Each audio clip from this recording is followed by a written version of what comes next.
Everybody who watches the broadcast afterwards, I do appreciate it. Oh my goodness, a software glitch.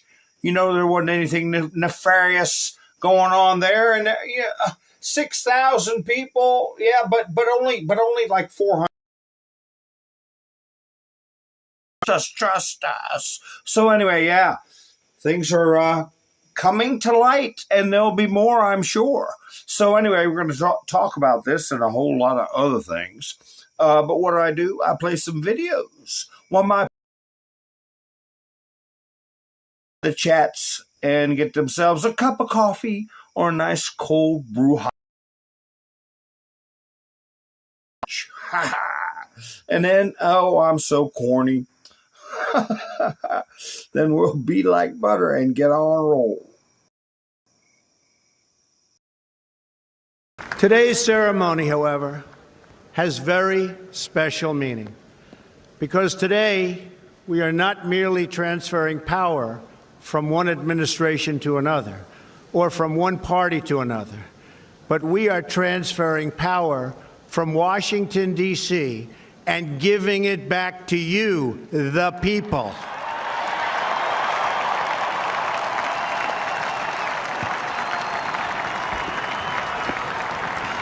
For too long, a small group in our nation's capital has reaped the rewards of government while the people have borne the cost.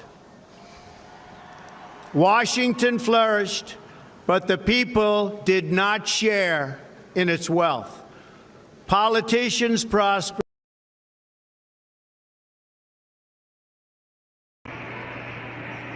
My name is Brian McCaffrey. I'm a registered Democrat in the city of Philadelphia. Today, I'm at the Philadelphia Convention Center, and I am overseeing the ballot counters. I will let you know the corruption that is going on here. They will not allow us within 30 to 100 feet to supervise the ballots being counted. This is a coup against the President of the United States of America, and I want to call out the Mayor of Philadelphia, James Kenney, the Attorney General, Josh Shapiro, who tweeted that there's no way Donald Trump can win President of the United States of America, and also the District Attorney of Philadelphia, Larry Krasner. I can't believe what I'm seeing right before my eyes. This has nothing to do with Joe Biden or Donald Trump. This has to do with our democracy, and I will tell you, there is corruption at the highest level in the city of Philadelphia.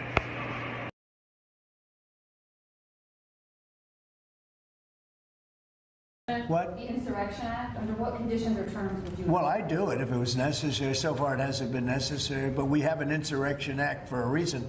If I had to enact it, I'd do that. If people were being killed and courts were holding us up, or governors or mayors were holding us up, sure, I'd do that. I mean, I want to make sure that people aren't killed. We have to make sure that our cities are safe. Storm zone. Yes, sir. I'm wondering what storm you're talking about. They have unsuccessfully tried to take down the wrong person. He's absolutely going to come back with full vengeance the next time around. I think about what 4 years of a retribution presidency might look like. Our Constitution really does give the president tremendous power to destroy. This will be something we could never have imagined. Now the gloves are off. Some of Trump's close political allies told him they are working on figuring out the identities of the FBI and DOJ staff and forming lists. I will direct a completely overhauled DOJ to investigate every radical DA and AG in America for their illegal, racist enforcement of the law. The deep state is destroying our nation, but the tables must turn, and we will quickly destroy the deep state. We know where the bodies are buried. There are a lot of people out there that have done some very, very evil things, very bad things, I would say treasonous things against our country. People that have done such harm to our country. I've been looking at them for a long time. He could order the investigation and prosecution of individuals who he perceives as enemies. Put them all in jail where they belong.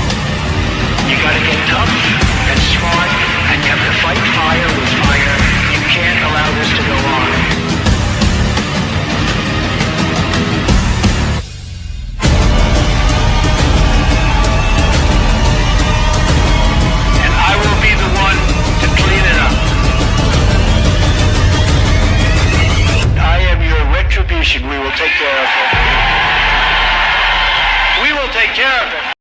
Yes, we will take care of it. Yeah, what we're seeing, folks, is we're seeing a process. We're seeing a process, and it's coming out in gradients that people can digest mentally and handle and codify in their own minds. So that's what this operation is all about, folks. That's what this operation is all about. Hi, Sherry. How you doing? Rubber Toe, nice to see you. Todd, Tammy's here. Sissy, Kim, nice to see you. Elva. All right. Who else is rolling in? Sherry's here. Wayne's here. Give me a thumbs up. Thank you, Wayne. Yes. Thumbs up helps the video get around. Right, Robert? Yeah, Robert, give me a thumbs up, I'm sure. And everybody else that's in the chats and all my lurkers, I want to say hello to my noble lurkers. Hi, Sparky. How you doing? Nice to see you. And if I miss anyone, you know I do not want to do that. Hi, Dean. How you doing? Nice to see you. Miss Mindersoo. Oh, it's hot there, you say. Remember when you were talking about it's cold? I said, you better watch out. Hot weather coming. I sang a little song. Remember that? What did I sing? What was that song I sung? I asked people in chats if they remembered it. Nobody remembered it. It's an old song. We're having a heat wave, a tropical heat wave. Remember when I said that the other week? Hi, Judy. Nice to see you. It isn't surprising. The temperature's rising. Emma, how you doing? Melinda. She certainly can. Can. Nobody remembers that song? Who sang that? I don't know. Hey, I'll think of it in a little bit. I'm an old man. I can't remember all that stuff. Let's have another cup of coffee and let's have another piece of pie. You can goggle that and play it on YouTube. Randy, how you doing? Stanton, how you doing? Nice to see you both. Glad to see you're in the chats, Randy, and hope things are moving along for you good. So anyway, yeah, this Nikki Sherrill, she had to run up and do a lot of fast talking about what happened there. I guess I got a bunch of different little blurbs on it. And like I say, it's all part of an operation. We'll see other things getting released, and people will have enough time so they don't have information overload. Okay? If you've ever given lectures or were ever trying to teach a group of people, you can see a point. Because they just haven't processed enough to where you're at. Information overload is a hindrance to awakening. Okay, psychological awakening. So anyway, we're trying to avoid that, and we're putting things out where it becomes just a matter of fact and part of the American lexicon. Let's see. Yeah, you'll have ups and downs. Yeah, try to move as much as possible. Get that muscle memory back where you can. So anyway, let's see what I got on this. Mickey Sherrill. And this guy that's replacing Graham Plattner, where did he come from? Out of the blue. And Trump got asked about that creature. This creature. Right here. Andrew Tate. That Alina Habba and Benny Johnson are fans of. Be careful who you follow. Okay, there's more to life than clicks. Okay, and what do they call it?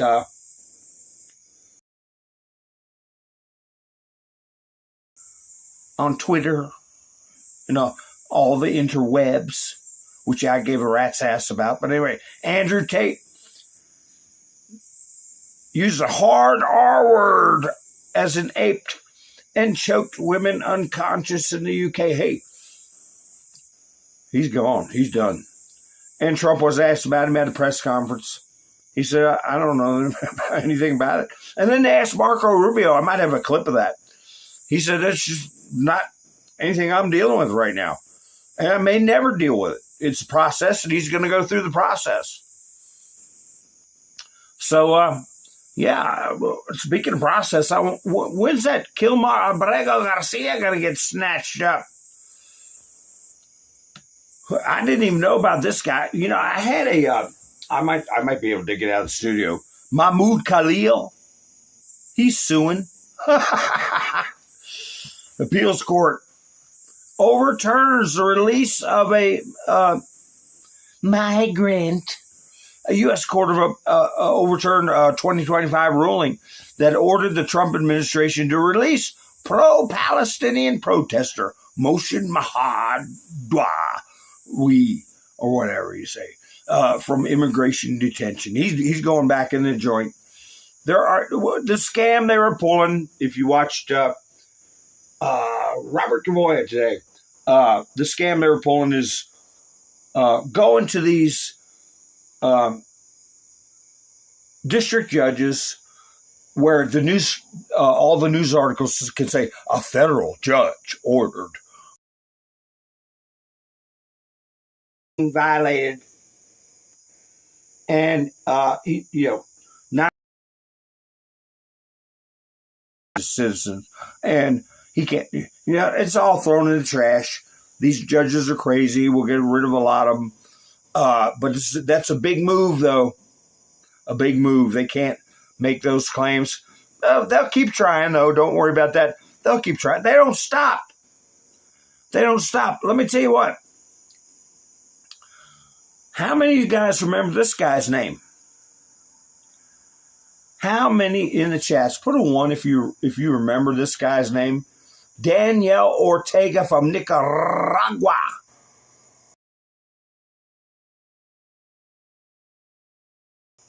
Yeah, the deep state were using him. This was the Lawrence Walsh Special Counsel investigation into Ronaldo Magnus Reagan, okay, over the Iran-Contra affair. This all harkens back to those days. This was a main player back then, back in the day. These communists, they burrow in. They're like termites. They're insidious, and they stay there. And here he is. Nicaragua's Ortega ends elections. Yeah, no more elections. How do you think that's going to go over? How do you think that's going to go over with Donald J. Trump? Remember Ollie North coming in and testifying in his Marine uniform, and then, mistakes were made, and in the waning months in a year of Ronald Reagan's presidency, they did everything they could to wipe a booger on him. They couldn't have him have a productive, positive, clean presidency. And they used trash commies like this. Nicaragua's President Daniel Ortega said the country will hold no further elections. Opposition parties a path to power. The 80-year-old leader also said his government would pursue new laws to build a wall against opponents he described as coup plotters and traitors. Oh, traitors to the communist system. The announcement marks a major escalation in Nicaragua's democratic decline under Ortega and his wife and co-presidente Rosario Murillo. Elections had been expected next year, but while Ortega's government has already faced international criticism over the imprisonment of political opponents. Oh, like we hadn't done that either. Restrictions on opposition parties and a wider crackdown on dissent. Yeah, maybe Nicaragua needs to get discombobulated, okay? And maybe for the Gipper, okay, and have his rear end in jail. How about that? I like that. Speaking of throwing opposition in jail, where's that one article? Let me see if this is it. No, wait a minute. They had one where Peter Navarro got turned down by the Court of Appeals. Well, it's real tiny. I'll pull it up when I see it. Yeah, Peter Navarro, they're not taking his case up when the so-called J6 committee put him in jail. The phony J6 commission. You know, Donald Trump had this put up. The White House. That's Rush Limbaugh, isn't it? Yeah, EB, excellent broadcasting. The White House posted this. The 47th president is not a game player. Not a game player. In other words, he don't play games. Never had it like we have it now. And Iran knows that, and they've been put on notice. If you f*** around with us, if you do something bad to us, we are going to do things to you that have never been done before. The 47th President of the United States is not a game player. When he tells you that he's going to do something, when he tells you he's going to address a problem, he means it. And now, if you don't know, now you know.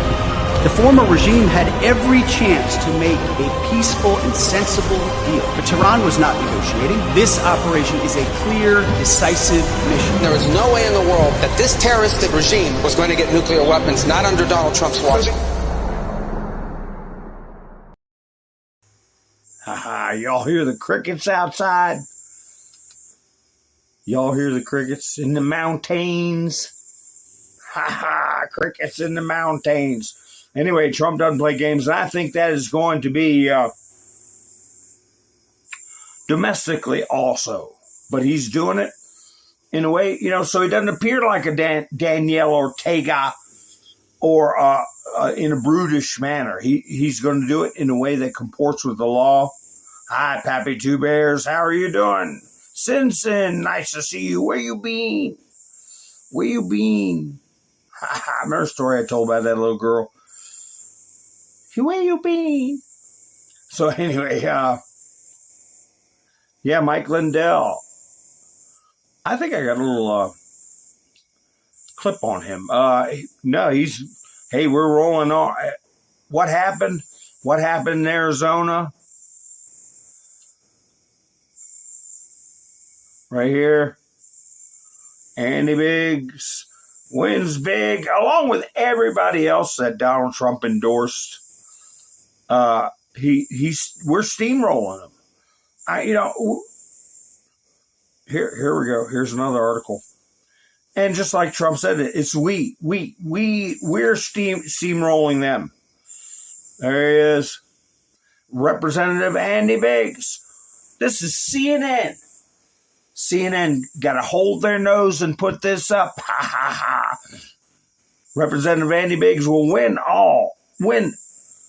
the Republican nomination for governor in Arizona.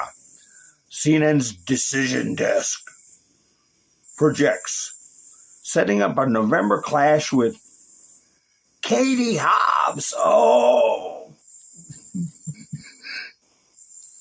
Wonder if they're going to find out about any glitches with Katie. And she's going to have to pull a Nikki Sherrill and get out there and explain, just a glitch. Here you go. Donald Trump posted this. Chance to win South Carolina special GOP Senator primary. Darlene Graham. Well, Yeah, well, let me go ahead and play it. Primaries, Donald Trump's record is magnificent. You can see it right here. Okay. Trump endorsees won Senate primaries of non-elected incumbents. So we're not just looking at elected incumbents, right? We're looking at open seats or appointed incumbents who have never actually won the Senate seat. Look at this. Since 2022, it's about 95% of the time. This year, in fewer races, it's 100% of the time. No wonder why the prediction markets and the conventional wisdom have moved so rapidly once Trump made that endorsement, because at least in Senate races, Trump's record this year, 100%, and since 2022, nearly 100%. There has never been somebody I have seen as powerful in terms of their ability to move the electorate in primaries than the current president of the United States, Donald John Trump. What's one reason for that? One reason why is because Trump is still very popular with Republicans. Just take a look here. Okay, 21st century own party approval rating, about at this point in the second term. We got Trump, we got Obama, we got Bush. Look, they're all fairly popular, but the one who is the most popular, and we have he's the only one who's over 80%. 83% of Republicans still approve of the job that Donald Trump is doing as president. He still has that magic touch. We'll see if it carries over to South Carolina, but we've seen it in primaries this year, Senate primaries, and that's because he is still a very popular man, historically popular when it comes to his own party liking and approving. Well, it's more than a magic touch, because he's not just telling people about stuff. He's showing them. He's showing them, and the things that he is telling people are being laid out to be demonstrably true. Here she is, Nikki Sherrill. She starts off by saying, well, it was 3 years before I was elected. Let me see if I got a story about her before I play that video, because different news agencies report it differently with little subtle differences. You know, I don't think I uploaded that one that said it was a software glitch, but that's what I used in my thumbnail. They called it a software glitch. Let me see. I'm looking for it right now. Maybe I didn't upload them, but it's just stupid. It's funny how they try to wiggle out of it. Here she is. Oh, this is Donald Trump. Posted this. This is where I got my screenshot for my thumbnail. A crooked election system. Save America. New Jersey governor forced to admit hundreds of foreigners voted in elections after Dems claimed no problem. He didn't mention the glitch part. Ha ha ha. Software error. But anyway, go ahead and tell us, Nikki. We want to hear what you got to say. In June of 2023, nearly 3 years before I became governor, a serious software error in New Jersey's motor vehicle system led to the improper voter registration of what we believe to be roughly 6,600 people in our state. When New Jerseyans applied for a driver's license or identification at the MVC, they were asked if they wanted to register to vote. In the case of this error, some individuals and weren't eligible to vote, but the software registered them anyway. Oh, yeah. Well, it's the tip of the iceberg, because they use those names. Those names and addresses go right to China and get all put in a hopper and metered out to areas that they need to fortify their vote totals, along with their regular cheating methods. Frank from NPC put this up. NPC show. I'm shocked that 6 Democrats actually voted to pass H.R. 8800, knowing full well the Save America Act was attached to it. Fingers crossed for the Senate. So it's going to the Senate. And there it is. Democrats, 6. Republicans, 7 nays. We got to get rid of them.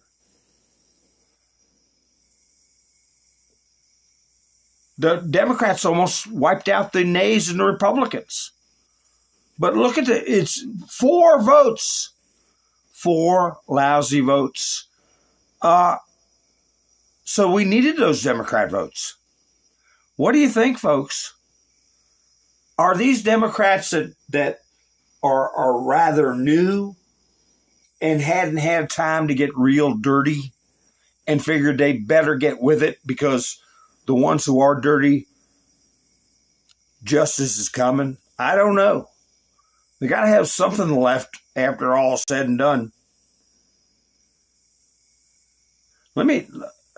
This guy that's going to be going up against Susan Collins in Maine. Have you all ever heard of him? Roger Rogoff, a former judge. Well, that doesn't say a lot compared to what kind of judges we've been looking at lately. Longtime prosecutor, that too. Was selected by the federal judges as a state's top prosecutor. This is the guy who this isn't the guy running against Susan Collins. This is the guy suing to get his job back. Only to be fired less than an hour later. U.S. Attorney, I'm sorry, I thought it was the guy that, he looks like a toad frog. Fired minutes after he got 58 minutes, okay, an hour, say an hour. But it's, he was fired minutes. CNN, of course. Anyway, we'll keep an eye on that. Where's this guy? I heard this guy that's going to be running against Susan Collins used to be a Republican. I'm just wondering what the story is on this. He used to be a Republican. Here he is. Here's one of the stories on CNN did. They kind of look alike, kind of toad froggy, right? Solidarity, some Republican. Well, it must have been a rhino. CNN investigates Maine Democrat frontrunner Troy Jackson's. That's his name. Have you all ever heard of Troy Jackson? He just popped up out of the ground to take Graham Plattner, Mr. Totenkopf tattoo, his place. He has a fiery temper at times, and he may have crossed the line for former colleagues say. He threw something at somebody, a bottle full of water or something. Maine Democrat Senator frontrunner faces scrutiny over alleged anger outbursts. But they say, let's see if I have another article. One said he was a anti. I don't know if I can say the word, even though it should be all over with, but the argument should be over with. Abortion. He was anti that, right? And a Republican. So I'm just wondering about the dynamics of this thing. If I come across it. And I was wondering if any of you all had ever heard of this guy. How could he be so prominent as to... Is this him? Let me see. Yeah. Yeah, this is it. CNN again. Troy Jackson is on the verge of replacing Graham Plattner as the Democratic nominee for Senate in Maine after harnessing the enthusiasm of former Plattner supporters who were galvanized by the oyster farmers' insurgent campaign. There's just one thing. He's no political outsider. How Troy Jackson went from an anti-abortion Republican to the Democrats' hope for defeating Susan Collins.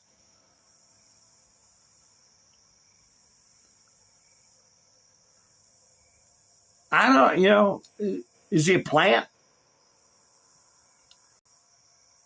Or did he, come out of the closet? I'm not being smart. I mean, I'm just telling it like it is. You never know. But, that's a pretty big swing in philosophy when you go from anti-abortion to abortion. Wouldn't you say?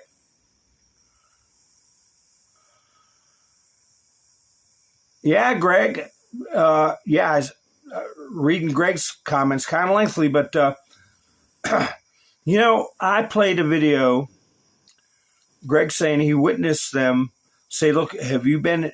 Knowing they were illegal aliens, saying, "Have you been in the country 10 days? If you can vote."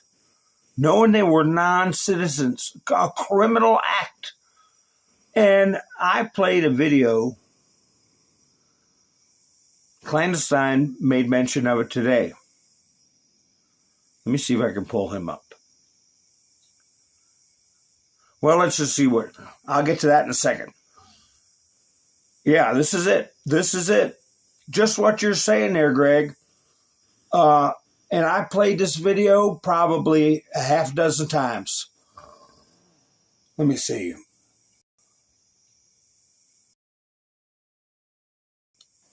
Now that the election fraud is in the spotlight, this video is arguably the most concrete evidence that Dems use illegals to cheat.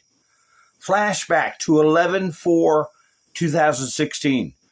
Then President Obama openly encouraged illegals to vote in the 2016 election and assured them that ICE and federal law enforcement will not seek them out or deport them if they vote. Just 4 days before the 2016 election, Obama told illegals to vote and that he would not arrest them for it. Plain as day. This is exactly why we need U.S. military ICE at polling stations in deep blue counties, because we need the illegals to be afraid to vote. We need the exact opposite of what Obama did in 2016.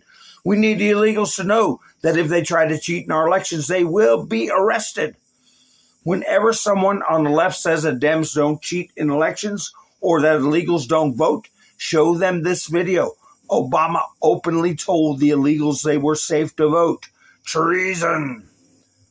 And I played it many times, and it got wiped out during my... But I have it again. So anyway, here he is. Barack Hussein Obama. Have you heard of him?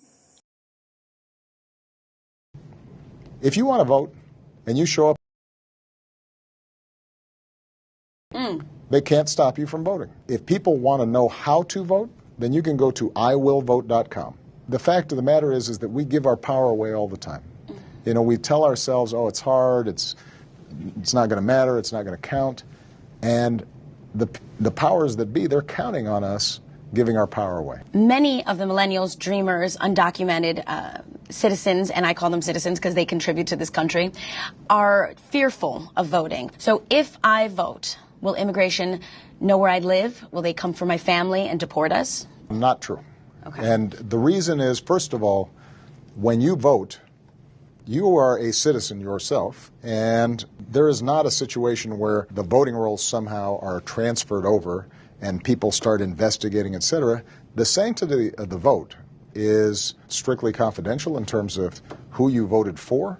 If you have a family member who maybe is undocumented, then you have an even greater reason to vote. Boy, oh boy. Oh, they can say, technically he's saying this, technically he's saying that. No, he's telling them you'll be fine. And the phraseology they were using that was popular back in their day, right? Which was, they're undocumented citizens, is what she called them. I refer to them as undocumented citizens because they contribute and they produce it, blah, blah, blah, blah, blah. So, yeah. Right there. The scumbag himself. Barack the Stain Obama. Oh, just before I put my studio together, this got posted. NBC News. This was on True Social. Off the charts. Secret Service describes rising threats to protectees despite the heightened environment. the Secret Service said it's confident in plans for the rescheduled White House Correspondents Association dinner.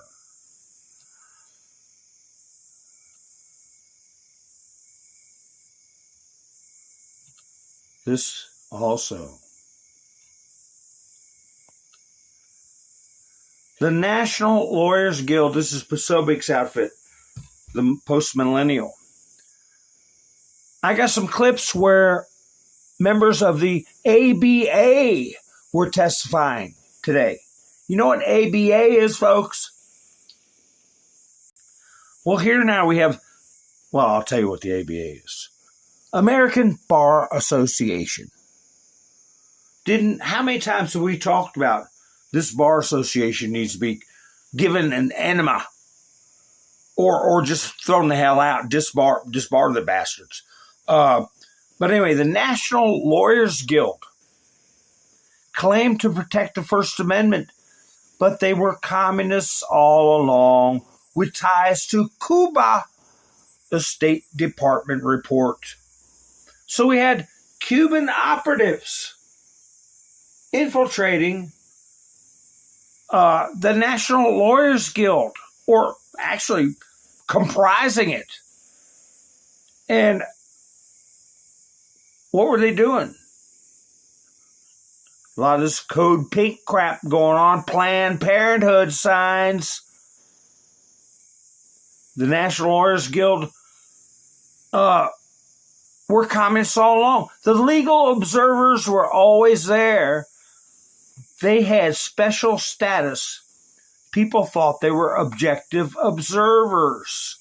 No, they weren't objective observers. They're probably assisting in skewing elections.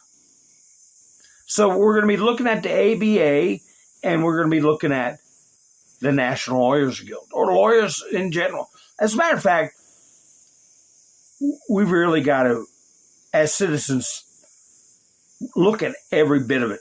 State, local, federal. Let me show you this. Who's this guy? He's a new billionaire. He won, I think, $1.7 billion in the lottery. The Calvin Coolidge report. The younger brother of North Little Rock Mayor Terry Hartwick has been identified as the winner of the $1.82 billion Powerball jackpot. After choosing the lump sum cash option and paying federal and state taxes, he received about $5.65 million. So he's not a billionaire. He's a millionaire. People say, oh, what you complain about? That's a lot of money, $565 million.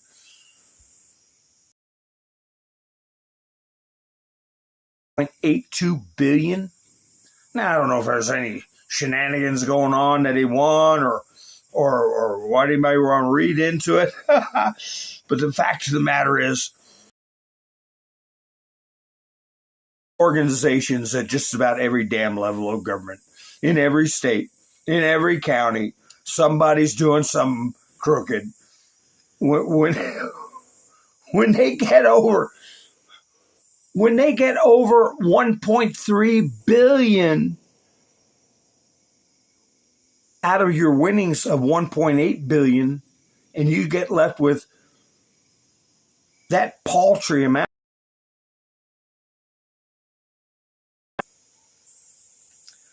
there's something wrong. All right, Greg. All right. Yeah, tune in when you can, buddy. Remember that thumbs up. It's greatly appreciated. So anyway, I don't know if he, his ties or whatever. People are going to talk about that, especially in Arkansas. That's crooked as a dog's hind leg. But anyway, here, let's do some examples here. Brandon Gill. The ABA has a long history of supporting consideration of race in law school admissions. So I asked the president if she'd defend it. In other words, do they are they racist? Do they make their decisions based on race? Let me just ask you, in your own personal capacity, should race be a factor in law school admissions decisions? The question is a yes or no question.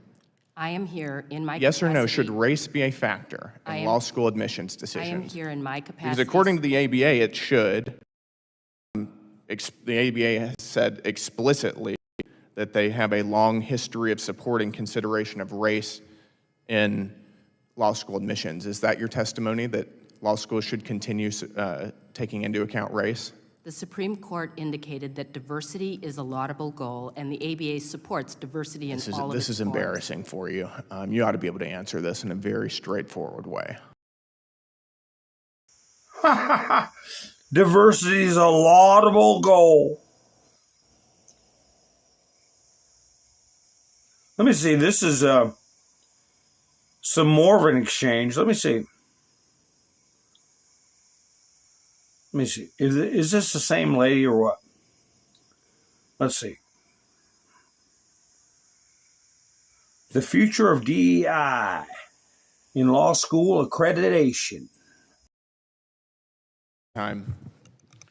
All right. I now recognize myself for 5 minutes for the purpose of asking questions. And thank you to all of the witnesses, again, for taking the time to come before this hearing, which I think is incredibly important. Ms. Banky, according to the ABA's website, quote, all of us have implicit biases. Would you agree with that statement? The ABA believes that diversity, equity, and inclusion improves the practice. Would you agree with the statement that, quote, all of us have implicit biases from the ABA's website? The ABA believes that diversity in all of its Is that a realms yes? is Can I important. take that? It's a yes or no question. Do you believe that all of us have implicit biases, as your website says? The ABA looks to remove barriers, and we examine. That's not my question, ma'am. Do you believe that all of us have implicit biases? I've expressed what the ABA is doing. That is the ABA's position, as expressed by their website. Against which groups do you have implicit biases? The ABA believes that it's important to always explore. Are you going to filibuster? Because it doesn't make you say. Groups do you have implicit biases? It's important to always examine everyone's point of view and where they may need to consider. It is. What about your point of view? I am here as the president of the American Bar Association. And I'm asking you what your implicit biases are. The ABA is an entity. Have you reflected on your implicit biases? I think about how I operate What are they? the world constantly. Would you like to explain to us what they are? I am here speaking on behalf of the ABA and the ABA's. All right, we're going to move on. Was race a factor in Ketanji Brown Jackson's Supreme Court nomination? I have no idea how that process works. I'm a real estate lawyer. President Biden stated, quote, I've made no decision except one, and that's that person will be the first black woman ever nominated to the United States Supreme Court. So I think it's fair to say that race was and gender were factors in that nomination process. Wouldn't you agree? You would have to have a conversation. He explicitly stated that, so I think it's fair to say. I mean, you're a lawyer. I think that's fair to say. Do you think that it's just or righteous that Joe Biden explicitly excluded black men in the nomination process for the Supreme Court vacancy? The ABA does not support discrimination of any sort. So you don't think that it was proper for Joe Biden to exclude every group other than black women in deciding who should fill that Supreme Court vacancy? Is that your testimony? The ABA relishes diversity, equity, and right, inclusion. But is it acceptable for Joe Biden to exclude black men in the nomination pool for the Supreme Court? The ABA never supports discrimination. That's good to hear. And you believe, I think, tell me if that the Supreme Court should roughly resemble the racial diversity of the country? The ABA does not believe that quotas are appropriate. It is according to the ABA's mission statement on its website, it states that judges, it increases the quality of our judicial system whenever judges resemble the vast racial diversity of our society. So would you say that it's helpful, it's beneficial if our Supreme Court resembles the racial diversity of America? The ABA believes that diversity in all of its forms is important. We want people to bring all of who they are, whether they be from small practice or diversity, large practice. can you define diversity here? You want it to, should the Supreme Court resemble America's racial makeup, roughly? It's a yes or no question. The ABA does not support quotas. I'm not asking about quotas. I'm asking if it should roughly resemble America's racial makeup.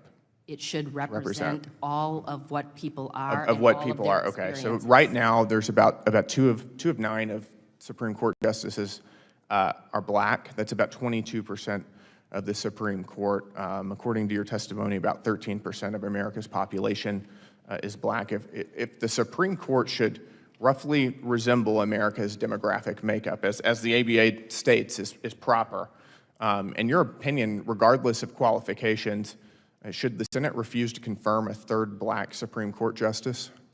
The ABA supports and encourages diversity in all of its forms. That wasn't my question. My question was, if a Supreme Court vacancy opens up, should the Senate refuse to confirm a third black Supreme Court nominee based on his race or her race?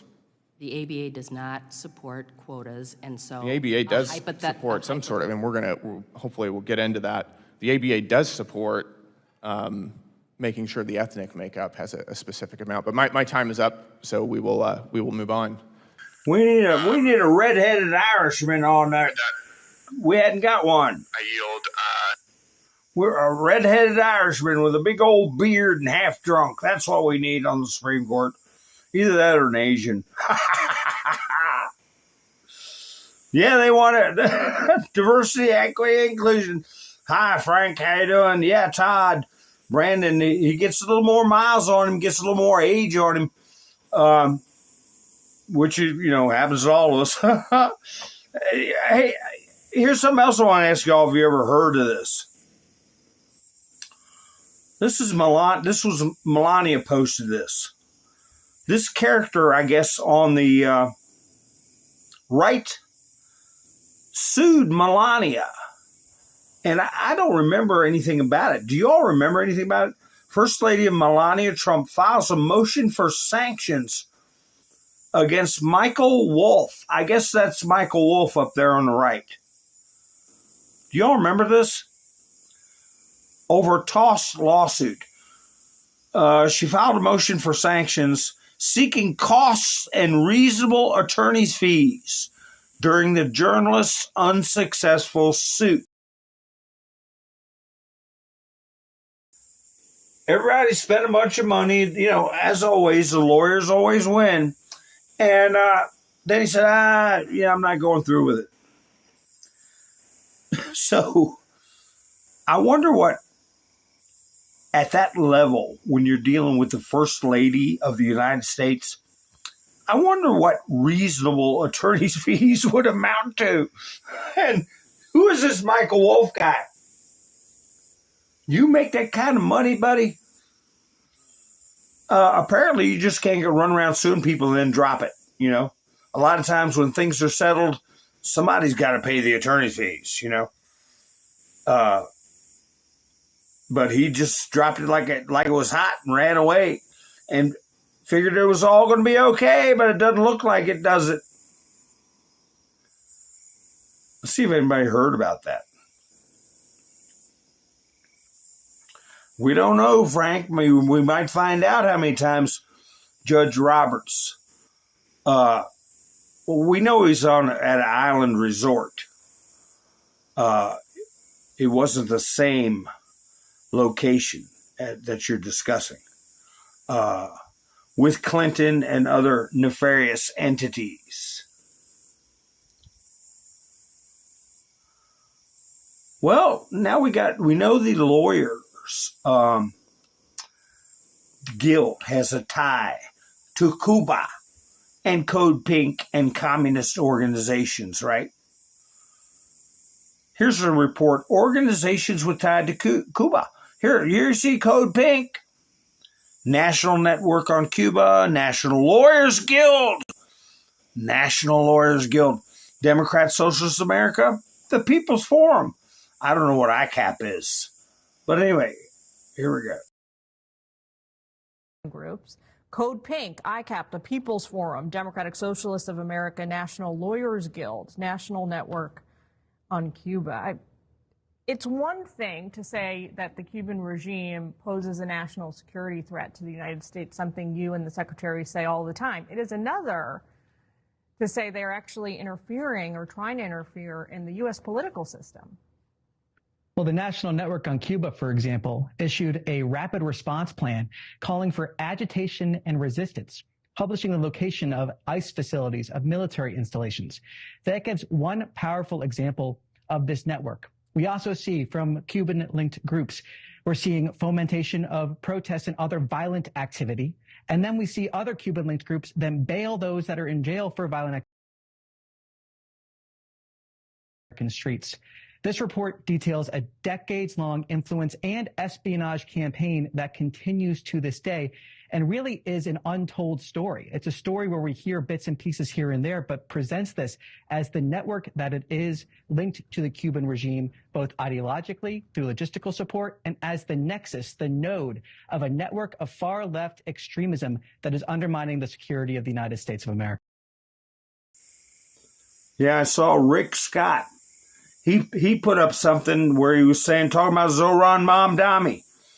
Oh, he likes communism so much, we need to send him to Cuba. Talking about Zoran. And Zoran, what is it, Rick Scott? We're trying to get the commies out of Cuba, okay? We don't want to import them into Cuba. Yeah, never mind that. Where Zoran Mamdani needs to go is China, okay? Russia's not even really commie anymore. No, we don't want to put them in Cuba. We just have to throw them out of there when we take over. Look here, what do you see?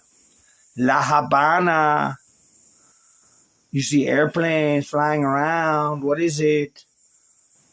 Black Cats, United States Navy. For the third day in a row, American reconnaissance drone, the MQ-4C Triton, has been observed in the vicinity of Cuba. So yeah, we're everywhere, okay? We can slap around our head and put all our ducks in a row for Cuba. Yeah, well, what happened to Antonio Scalia was very suspect. Here is, speaking of Zoran Mamdani, somebody came out and said that him threatening Netanyahu's criminal. I should have got a screenshot of that. But I said that my opinion was that. I'm not a lawyer. I don't know. But it was my opinion that he was had committed, I'll call it an actionable offense. But anyway, here he is doubling down, saying Benjamin Netanyahu is a war criminal. What's he doing? He's certainly not tamping down anger and potential violence.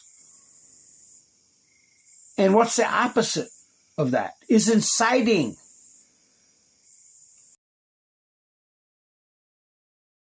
Benjamin Netanyahu is a war criminal, the architect of a horrific genocide against the Palestinian people.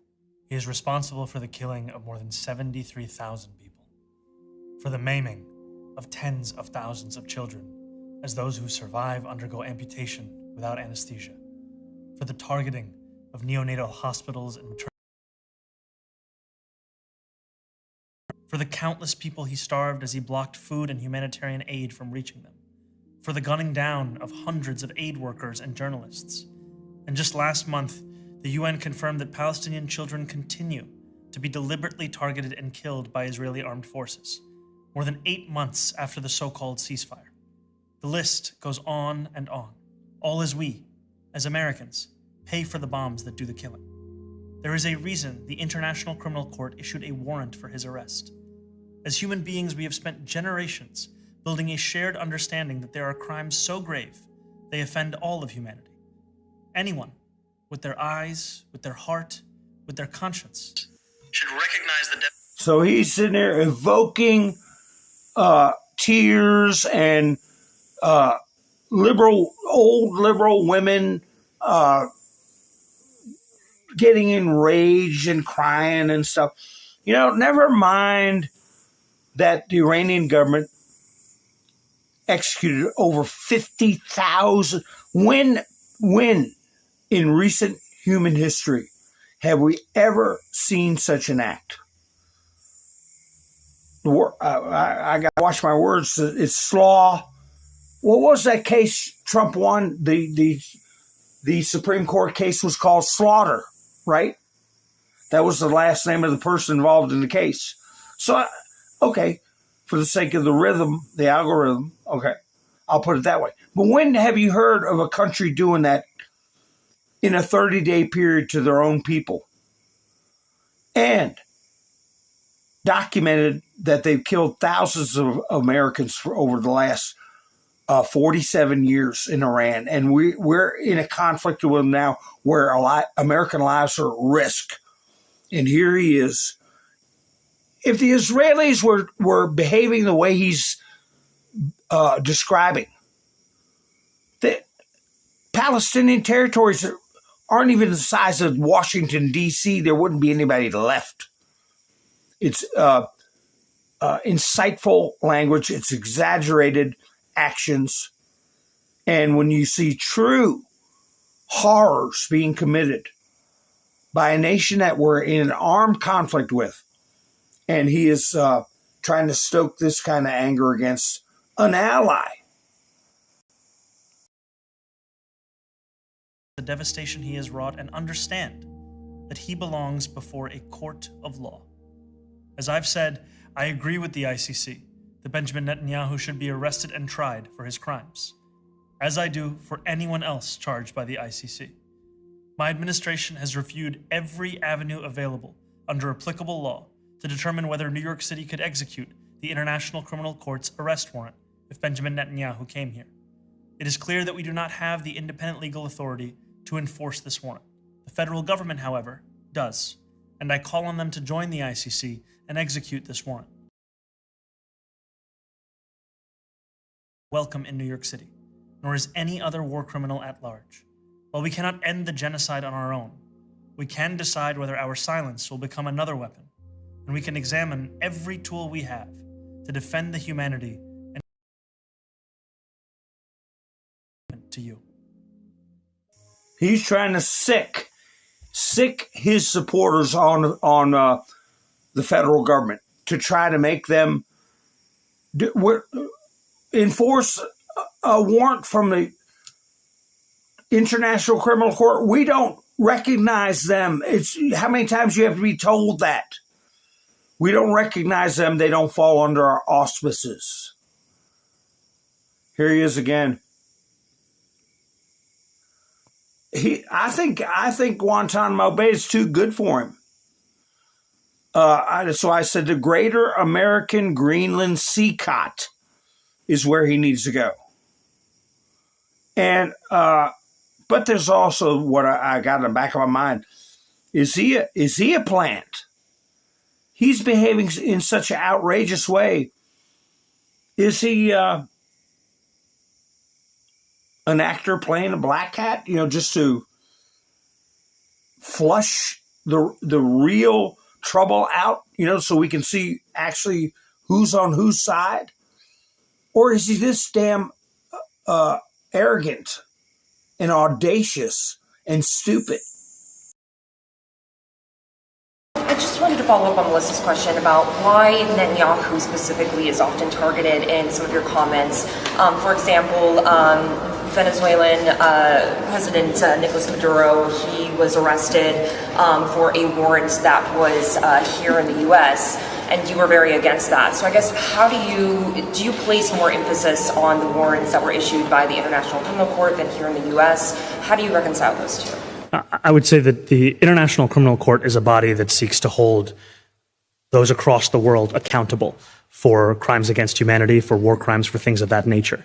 And I think that the United States should not only be a party to that court, but should also execute the warrants that that court issues. And what I have spoken up about Nicolas Maduro, who I've also described appropriately as a dictator, is that the violation of international law is one that has to also be taken very seriously. It stems from the same belief in the International Criminal Court. And now he is here in New York City. On that day when the United States did violate international law, I made clear that I was in opposition to that. And it all stems from the same belief in how can there be a sanctity in something beyond an understanding of the world where might is right. Yeah, a bunch of double talk and crap. We don't care what the International Court thinks about Maduro. Okay? He broke our laws. He was trafficking deadly chemicals into our country. He was given safe haven to Iran, who was conducting assassination attempts on our soil. Okay, you idiot. You know, boy, it's hard to be diplomatic as Trump actually is. Here's Trump in the Oval Office. I got a couple of clips of him. Here's meeting with the president of Lebanon. This is a very important meeting. Let me tell you what I'm predicting. I'm predicting that we're going to be Lebanon's new big brother, okay?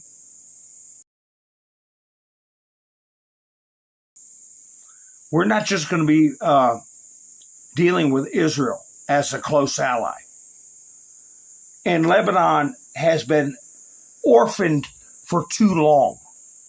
And we're going to take care of that. Uncle Donald is going to take care of Lebanon. And we're going to have a strong ally that is divorced from the radical Islamists and this so-called Zionists, okay? No signs that Iran is ready to stop fighting. So what is the plan? Is the plan to just keep bombing until how would they you give know up? if there are no signs? What, you know something that I don't know? Well, they continue to attack our allies. Yeah, but and you kill don't know Americans. what the dialogue is behind the scenes, that they want to meet desperately to try and end it. I'm interrupting this because I'm going to start it over. Listen to her. I don't know who she is. I can't see good enough which news entity this is. But it happens real fast, real quick at the beginning. She starts to ask him a question. He starts to answer it. She interrupts him, talks over him, and saying, "What is your plan?" Now, how many times has Trump said, "I'm not telling you my plans"? Okay? But she talks over top of President Trump, and he very, very glibly handles it and just tells them they're fake news and not to be trusted. But listen to the opening couple of seconds and the arrogance in her voice and how she demands to know what the plan is. No signs that Iran is ready to stop fighting. So what is the plan? Is the plan how to would just you keep know bombing if until there, How they would you give know up? if there are no signs?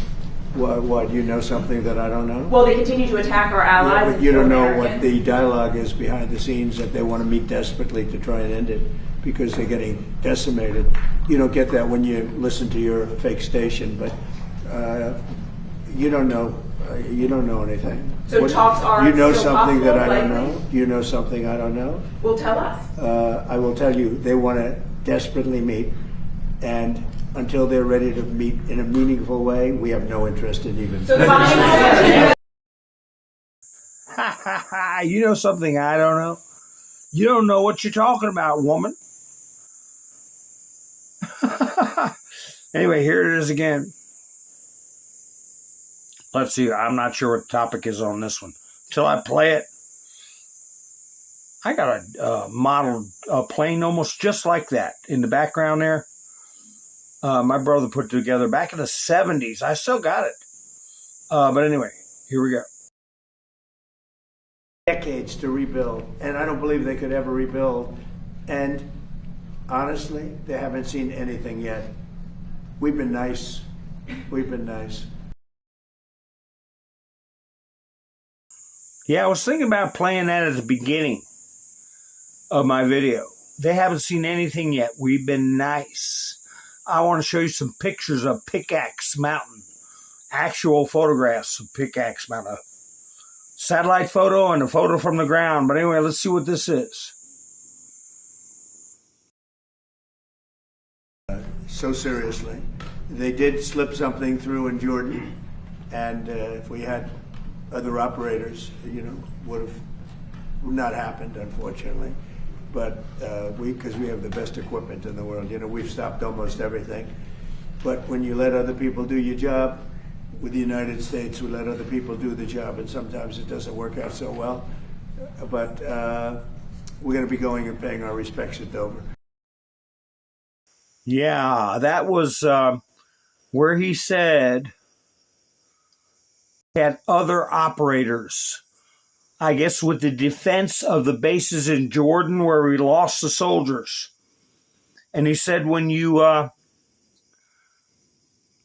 don't use your own people, you have problems or something to that effect.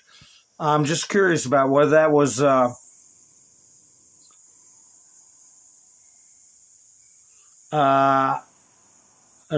alluding to possibly some people working against us or incompetence. I don't know. Oh, I'll put this up in a minute.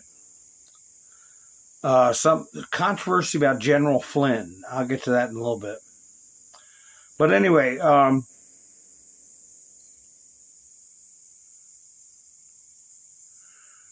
I was surprised ABC News put this up.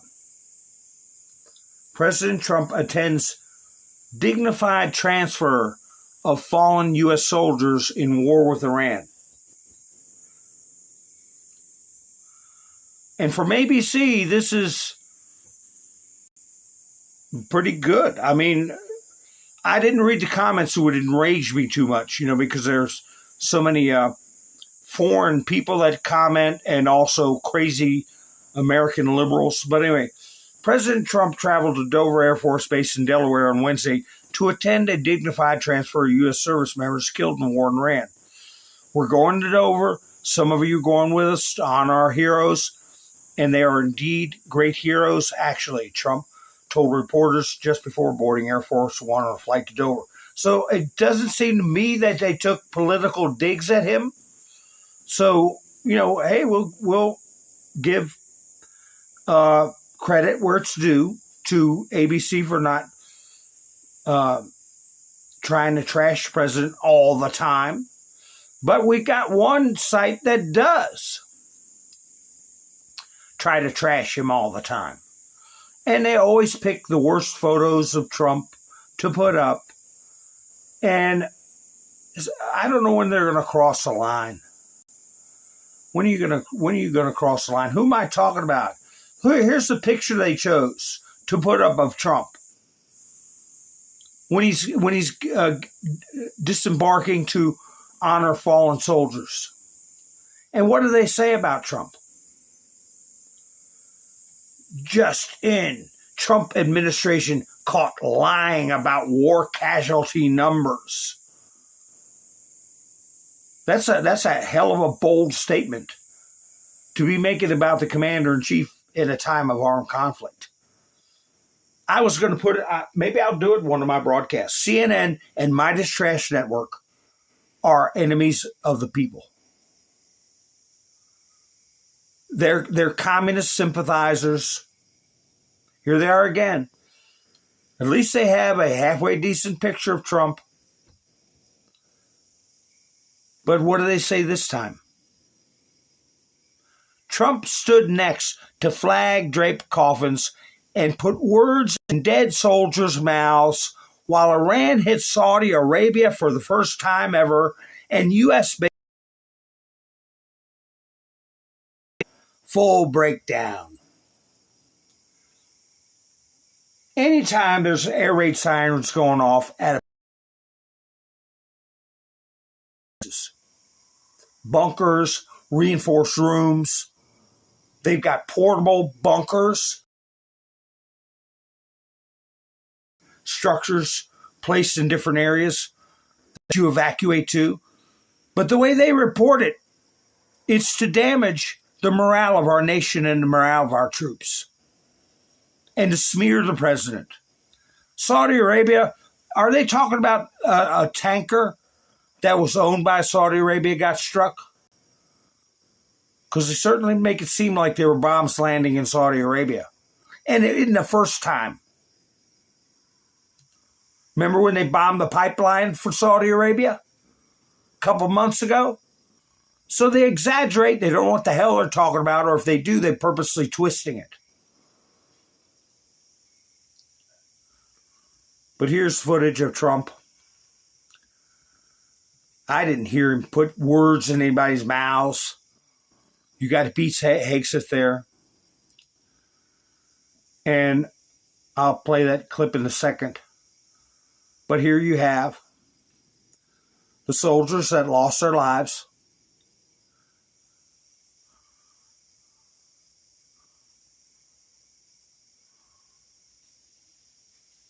James Feehan, Isabel Gonzalez, Michael Emmanuel Swinton, and Angel Rampersad. The oldest is 30. Youngest is 19, and 25 and 28. So anyway, to take a time like this and use it to try to tear down the president is just disgusting to me. You know, I find it hard to not break terms of service in my umbrage.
So I don't know where Midas Touch Network is getting off with saying the things they're saying.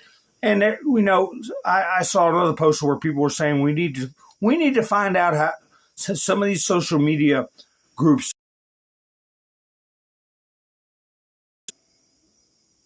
by foreign entities. We need to check this stuff out. It's really insightful, and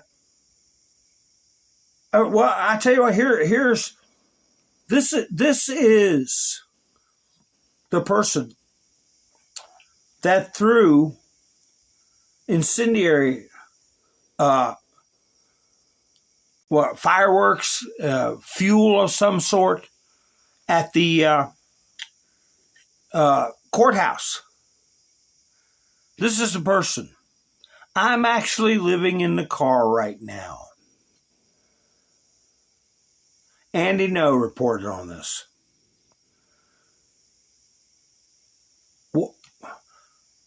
Why would these organizations like Occupy Democrats, Midas Trash, constantly do this drumbeat?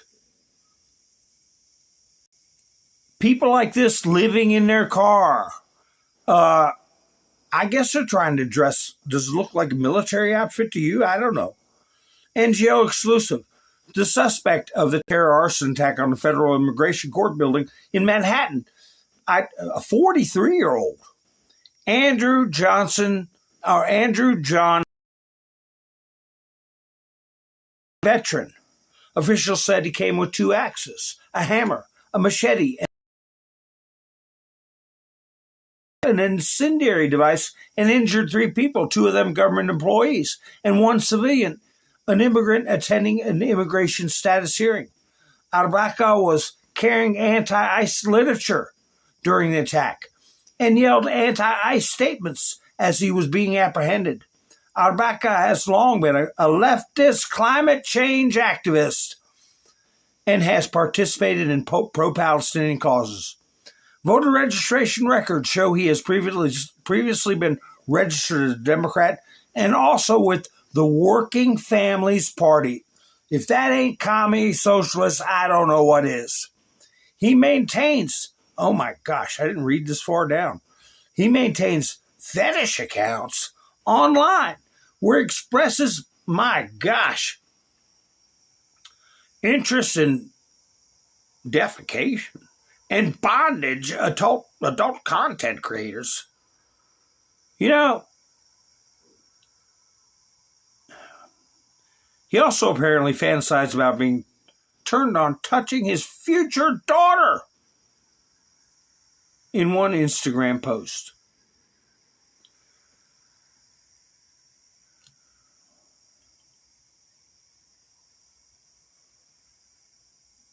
Life at the Greater American Greenland Seacot. Here's the next red pill. The next red pill that's going to be easier for people to swallow now. That's coming. U.S. Appeals Court rejects Biden's bid to keep ghostwriter interviews private. I wonder if they'll have audio. And don't forget, Robert Hur interviewed him. And those interviews are going to come out. Are they recorded? Are we going to hear Biden while he was president of the United States? A U.S. Federal Appeals Court rejected former President Joe Biden's attempt to block the release of audio recordings and transcripts from interviews he gave to ghostwriter Mark Zwanitzer while working on his memoirs before becoming president.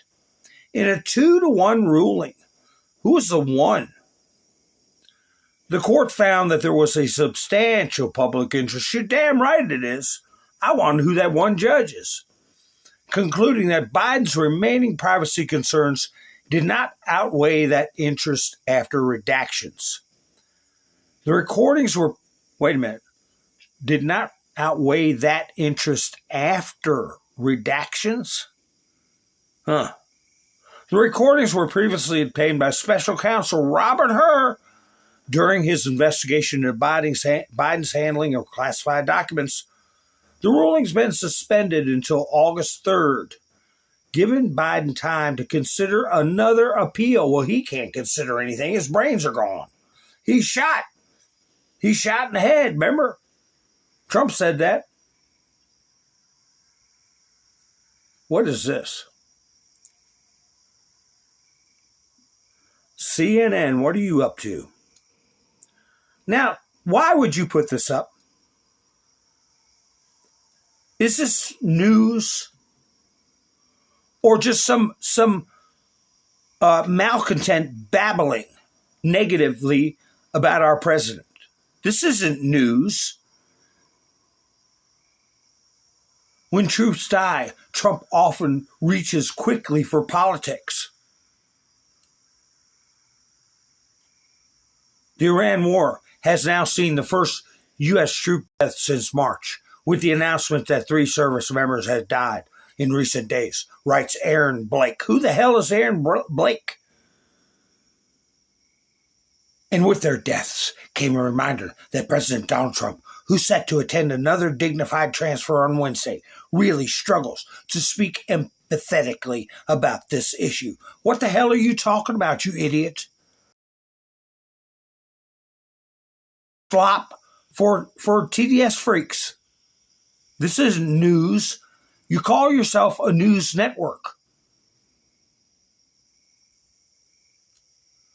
And Trump is always honoring Gold Star families, always honoring veterans. And CNN didn't say a damn word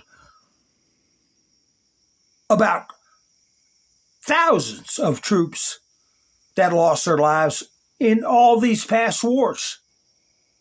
Didn't say anything about Abbey Gate. Kept the lid on in Benghazi. And we could go on down the line. They are the enemy of the people.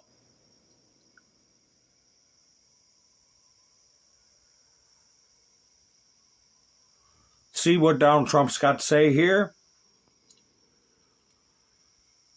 From this point forward, anytime the Islamic Republic of Iran shoots at a ship in the Strait of Hormuz, whether it be by missile, rocket, drone, or any other device or weapon, the United States will bomb and destroy one bridge or power plant, including those located next to or in the capital city of Tehran. Thank you for your attention to this matter, President Donald J. Trump. How much warning do you need? Do you need a building to fall in on you? Remember I was talking about a friend of mine used to say that? Hold on, I got CENTCOM. Trying to put CENTCOM up. Here we go. U.S. Central Command. At 5:30 p.m. Eastern today, U.S. forces began launching more strikes against Iranian military targets at the Commander-in-Chief's direction. The mission will continue to further degrade Iran's ability to threaten civilian mariners and commercial vessels transiting the regional waters. So it's going on right now. Right now. And it's only going to get worse. Well, what are they saying Trump is going to be going after?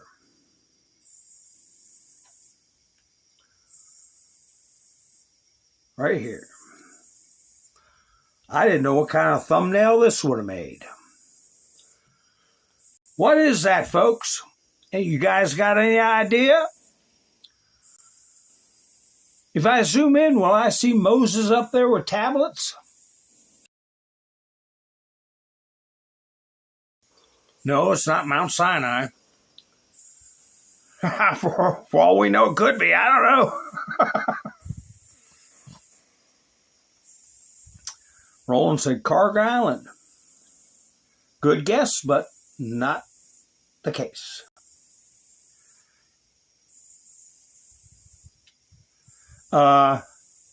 See more guesses. It is. This is Pickaxe Mountain. It is made entirely from granite. The site is 120 to 150 meters under this mountain.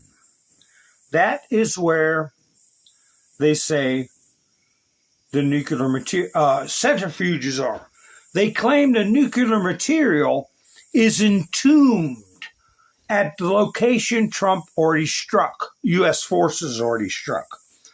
And that location has had the tunnels collapsed to prevent entry from a special operation to secure the uranium, and tunnels have been booby-trapped.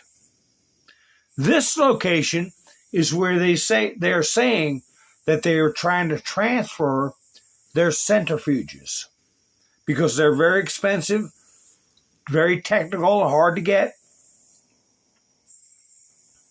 And once they get blown up, they got their hands full trying to get something going. Uranium's tough to get, but also the means. And here you have a satellite photo. We see some ingress and egress there. New. Israel assesses that Iran moved advanced centrifuges and enriched uranium to a fortified underground facility south of Tehran. following the June 2025 war, CNN reports. The site, known as Pickaxe Mountain near Nantes, Israeli intelligence monitoring as a key nuclear facility, its deep underground position made it difficult to strike. Iran holds approximately 440 kilograms of highly enriched was relocated to Pickaxe Mountain, so a portion of the uranium was moved. Now, 150 to 200 meters would be like around 500 feet below a solid granite mountain. It's not more of a sediment kind of rock or, granite is the hardest rock you can get. No, they moved some of the material, Frank, and the centrifuges. Israel thinks they moved some of the uranium there.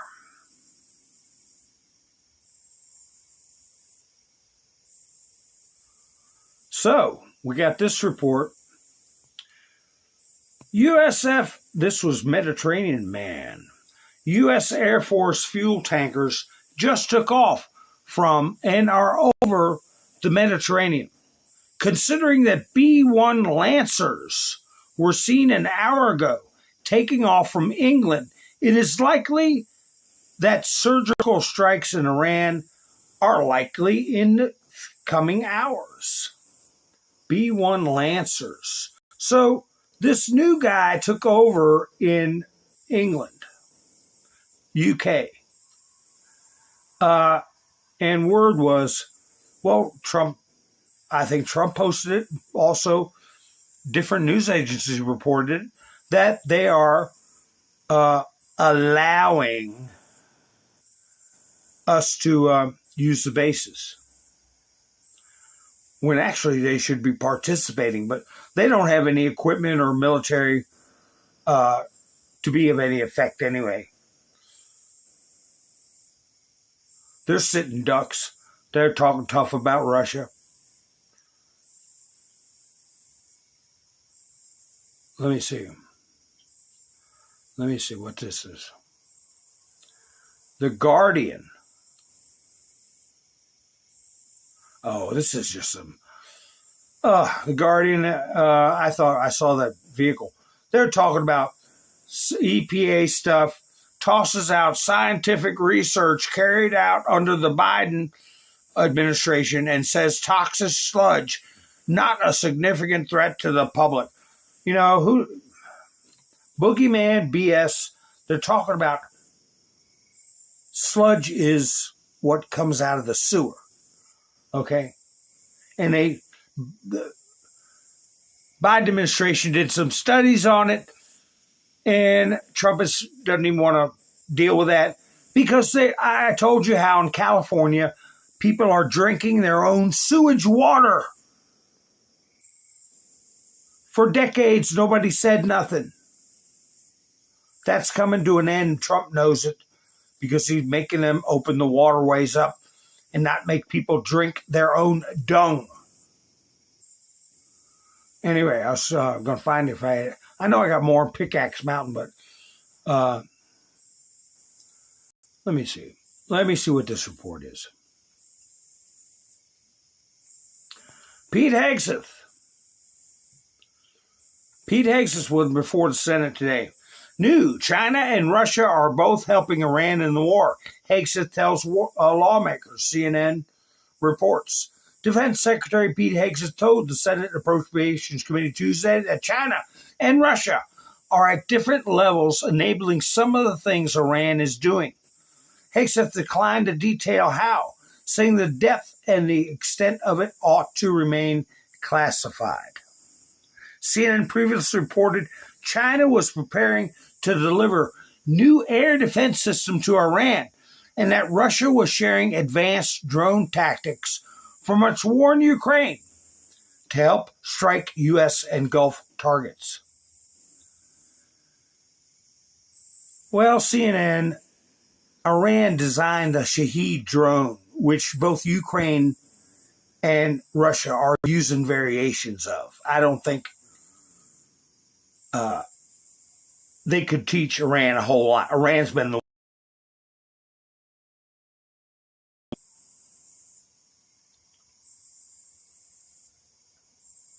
But anyway, Pete Hegseth made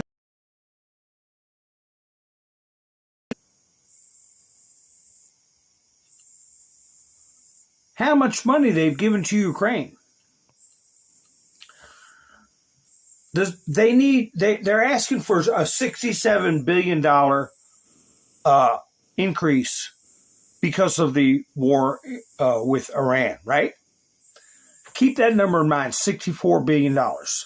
But anyway, here's Pete Hegseth saying, look how much you've given to the Ukrainians and never batted an eye. Why? How come you won't help out America? American men and women, as opposed to Ukrainian men and women, is a higher priority for the United States Senate.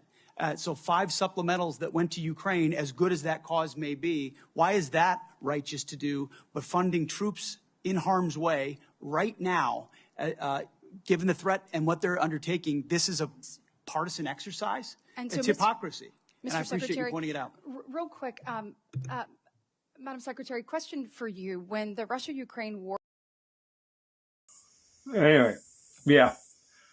I cut her off because she gets into something else. But yeah, it's why they so ready to give money over to Ukraine, and then when American soldiers need it, oh well, no, we don't want to cough it up. What's up with that? But remember that $64 billion or $67 billion, whichever one it is, because of this. Nobody mentions this or stuff like this. Oh man, my screen's frozen. Here we go. Nobody mentions stuff like this. There's Scott Bessent, right?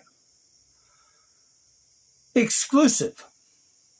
Treasury stopped nearly $100 million in taxpayer money going to dead people after new government measure implemented. Treasury identified more than 4,900 payments worth approximately $99 million that were associated with deceased payees. You take that figure and all the fraud figures that we've been seeing from around the country. And not only could we finance what's needed for this Iran conflict, but like Trump said, we could probably wipe out the national debt. This is just one example, one pimple. I don't know why my screen is giving me a hard time. Hi, Dee. Nice to see you. Rain, nice to see you. And anybody else out there I may have missed. There we go. Screen's moving now. But anyway, so here we go. Who's this guy? They said this was an interesting Hegseth and some senator crawling out of the damn woodwork. Senator Gary Peters, Democrat of Michigan. Oh, $87 billion. Okay, it must have been my crooked eye. But anyway, here we go. Nuclear material is the primary goal of the war. It still exists. We haven't dealt with that issue yet. You talk about the destruction of missiles, and yet the missiles that we saw hit recent targets are actually somehow more lethal, more deadly, more maneuverable than what we have seen in the past. So they're obviously... So this guy starts off by saying, well, you didn't do anything about the nuclear material. They still got missiles. You're a failure. You haven't done anything you said you would. We've had ceasefires, diplomatic talks. This has only been going on for a matter of months. And he's expecting everything to be on a silver platter and done, and the mullahs exiled to the moon. and the people of Iran dancing in the streets? Outrageous. Armchair quarterback. I doubt he's not even that. I don't know what he is. But anyway, we'll listen to him go on. Like the whole mission is a failure. Donald Trump and the whole administration is a failure. Improving their munitions. The Strait of Hormuz is still closed, reminding everybody it was open before the war. Prices were lower for everybody until the war, and it still remains closed. And of course, tragically, service members, our war fighters, who we care deeply about, are still dying. So what's different? Mr. Hegseth, Secretary Hegseth. I think your characterization of this incredible effort as a failure is reckless. And I think it's irresponsible. And I think it smears the sacrifice of the troops that are out there making on behalf of the American people to ensure that Iran never gets a nuclear weapon. Shame on you and others who call this a quagmire and a failure, and then you want to turn around and say you support the warfighter. Either you do or you don't. Is the nuclear material still there, I can sir? get you a ticket out to CENTCOM and talk to what those Americans are doing and how committed they are to this effort and how they want to ensure that Iran never threatens their families with a nuclear weapon. That's the kind of intensity that our warfighters have about making sure that Iran isn't capable of doing that. Secretary Hegseth, if you listen to my comments, you would have heard me say how amazing our warfighters are. I heard failure. And the word I heard exactly what you said. I will tell you how I use the word failure, because I use the word failure to their leaders. You, sir, are the failure, not the men and women who are on that front line, not the men and women who hold up their honor with distinction. But if there's a lack of a winning strategy, they're in harm's way. Their leaders have failed them. And that's what's happening. We have political leadership. You don't have a strategy. You don't have a long-term plan to actually win this war. Win the war.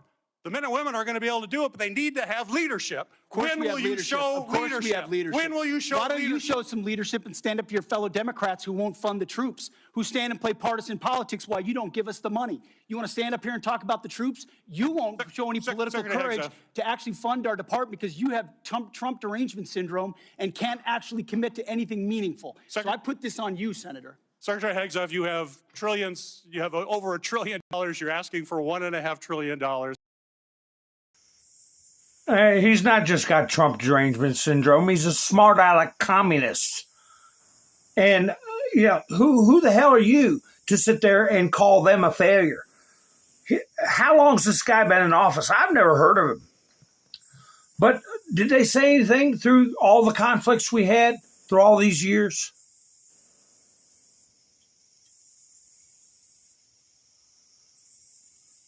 I'm glad he gave it back to him as good as he was getting. Anyway, man, I tell you what. That took a lot of nerve to say what he said to Hegseth. Oh, yeah, he wants to slap him. I would too. But I can't say stuff like that. I like to sink my foot somewhere.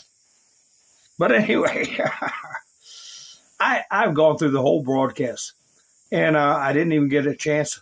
Thank you for everybody who went. We're in a new week now. Everybody who went to buy me a coffee, boom. Last week was great. Appreciated everybody. Younger gang, kaboom, Pappy Two Bears, pow, pow. Gary with a Moab, kaboom, kaboom, kaboom. Mike and Bev, pow. And Wayne went by. I appreciate it. Kaboom, Wayne. Always give me thumbs up, too. And Robin capped off last week. I appreciate it, Robin. Pow, pow. So we're into a new week. Oh, my goodness. I even forgot to put my link in. Oh, I tell you, I do get a little too aggravated with that. The way they portrayed Trump with that Midas Trash Network was talking about Trump and watching those caskets go in the back of those vehicles. It's just hard to. Liberals always looking for something to smear. So anyway, folks, I put my link to buy me a coffee if anybody wants to help support the channel. And, I know it's hard for Trump, too, to not get I didn't get that clip, but he said earlier today, he said, you don't want to see me cry. But I tell you what, if we don't get Save America passed, Save America Act, you might see me cry. And that's, I guess, the difference between, you got to be able to handle pressure and be composed. And I must say, the stuff that, we're watching and listening to and the nastiness of these horrible people make it very difficult. You want to talk about nasty and horrible? What is this woman's name? From what I understand in this clip, she's saying she doesn't want to have anything to do with Republicans. Well, let me tell you something, lady. I'm glad of that. But there's Miss Minnesota putting booms and coffee in. Let me see. Yeah, they're fault finders. They're nitpickers, demanders, expectors. He's a coward. I guarantee you he's a coward.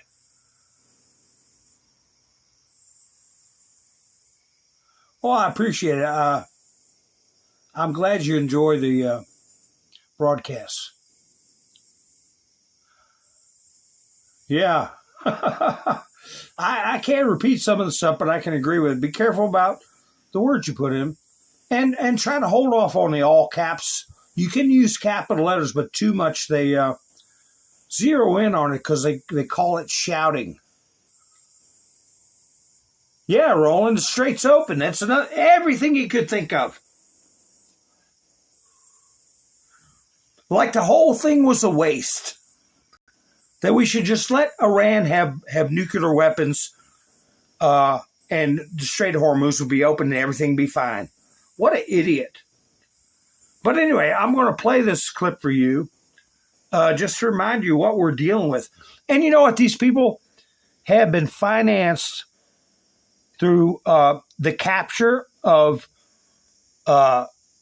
networks, Hollywood, and a lot of the stuff is financed through USAID, Code Pink, these radical billionaires like the LinkedIn founder who went to Epstein Island. All that stuff is going to dry up. These people, like this woman on the screen, live elegant lifestyles with plenty of money, and they get rewarded for being as nasty and violent and vile towards President Trump and conservatives as possible. That's their bread and butter, and that's getting cut off. Keep that in mind, folks. They're going to be kicking rocks in the street broke because we're cutting off the money. All right? So anyway, what do I always say, folks? I say thank you for spending your precious time with me. I do appreciate it. And I should be going live tomorrow night. If you're subscribed, you'll know when I go live, right? So why don't you go ahead and do that? Ha-ha. Yeah, that's right, Miss Mindersu. I yell sometimes. I had somebody in the chat, somebody tell me one time I was being too loud. I got to watch my big mouth. But anyway, I understand what you're saying. But anyway, here's a clip, folks. Take it for what it's worth. This is what we're dealing with, but not for long. You all have a great night. I'll be seeing you soon. This is Mountain Man, over and out. Trying to get Republicans to vote for Democrats. They never will. Republicans are a personality type that are incapable of critical thinking, that cling to money and racism as their driving ethos, and to shield from their greed and to shield from their just abject immorality. They Christian signal.